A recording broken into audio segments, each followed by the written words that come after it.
Looking at this week, I'm really excited to have our two guests on.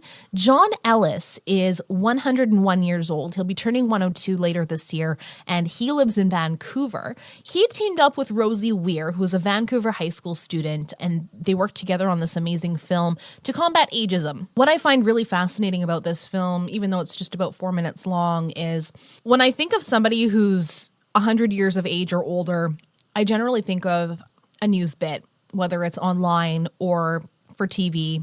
It's always nice to see somebody blowing out more than 100 candles on their cake. And we always want to know how they got to 100 or older than 100 and what the secret is. And, it's always so nice to see older people working with younger people like this. I feel like we don't highlight that enough in our communities. And both John and Rosie seem to have taken the opportunity to not only learn particular skills. John, I think, would probably argue, he's said it a couple times in the interview that we'll hear in just a second, that he's done it all. But Rosie, for sure, using this as a learning opportunity to see that there's so much more than meets the eye when it comes to interacting with older people, and she'll touch on that in a little bit. It's hard to really put 101 years of life into a 4-minute film.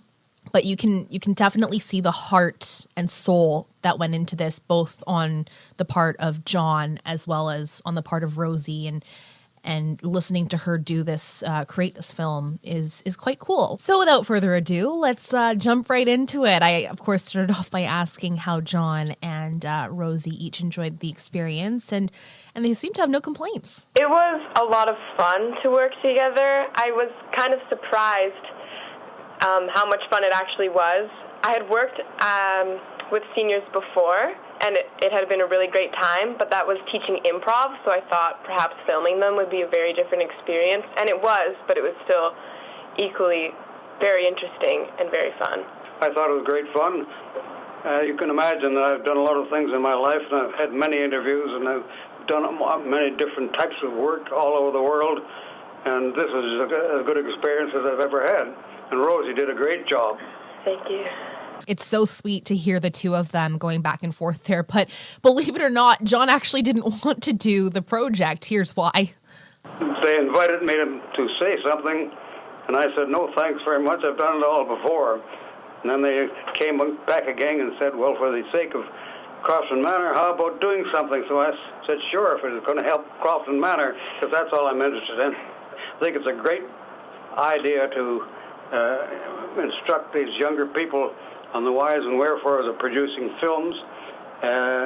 Anything that looks after the youth of the world, I think, is well worthwhile. And I congratulate you and your associates for dreaming up this project. Of course, this wasn't just all John, as much as he was the subject of the project, but Rosie was quite involved too. So she did quite a bit of the editing. She did all the shooting. She put together the film, and of course, they uploaded it to YouTube and have now shared it with everybody. And here's how she got involved. The program that I did specifically was trying to combat ageism. It's just getting younger people to work with older people, and we make a film, we all meet together, learn how to film, how to edit, and then we start the actual process, meet the people that we're interviewing. And it was really great the way they did it. They got us to get up and stretch, play games, laugh with each other, and we really created lots of friendships with the seniors and just with each other, the other filmmakers. And that was really great. And this is what I really love about stuff like this, because, yes, she absolutely learned how to use a camera. Yes, she learned some creative and cognitive skills to allow her to take those visions, those images that she sees in her imagination, and put those out on YouTube and create a film. But what's really cool is that programs like these foster and help relationships grow. And I actually had a chance to ask Rosie about how her relationship with John blossomed throughout this experience. I learned about life and that it should be filled with love and laughter. John told me lots of lessons he's learned as he's grown up. And I also learned that there's much less of a divide between seniors and young people than one would think. It's much easier to get along, to talk, and to relate, and that was good to learn. And I also had a chance to ask John about the secret to making it to 101. I just say I've been very lucky, but also I said you have a good philosophy of life, being simply that you must regard yourself as just a single grain of sand on a great big beach. And the way the world works, you're born, you're educated, you do some work, and you die. It goes round and round and builds up the population. But young people are not too sure about all that. I said some people live a great life and have their reputation follow them, but very few people do. But I think you should make sure that you don't take yourself too seriously, but take the work you're doing very seriously. That's important. And speaking of not taking yourself too seriously, there was one moment in the film for me that I absolutely loved. John takes the time to sing a song, dedicate it to his wife of, I think it was 69 years. So first of all, good for them. That's amazing. That's quite the long time. But he actually takes the time to sing to her for the camera. And I wanted to pick his brain about that. Well, I was very fortunate in life. I met a most wonderful person in the form of my wife, who unfortunately is dead now. She died at 89. But I was invited to a dance, and to cut the thing short, I saw her dancing in the center of the room. I never met her before, and I looked at her and I said, this is love at first sight. I'm going to marry that girl.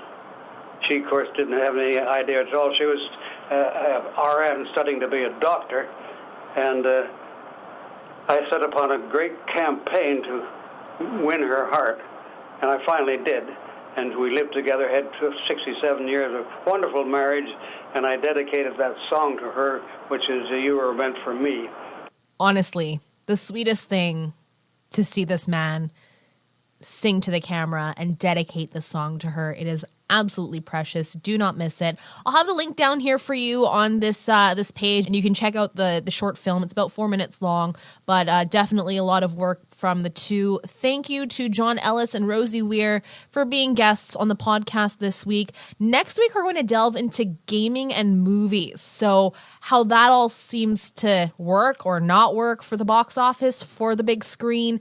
We've got some movies coming out later this year, like Assassin's Creed and Resident Evil, which honestly I think is such an exhausted movie. I'm so glad this is the quote-unquote final chapter. But I'm going to have a guest in here who is very well versed in video gaming, and he and I are going to probably end up having a very spirited debate. So don't miss that on the next episode. I'd like to take the time to thank bensound.com for providing my intro and extra for Close Encounters of the Film Kind. The title of the track is House, which you can find on bensound.com. Just search the electronica category and you will find it there. Once again, it's called House. Thank you so much for listening.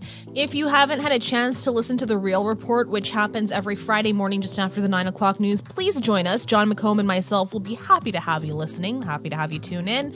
You can also follow along on my blog, which is at CKNW.com. If you click on the Insiders tab, The Real Report is right there for you to take a look at, whether it's a review on a film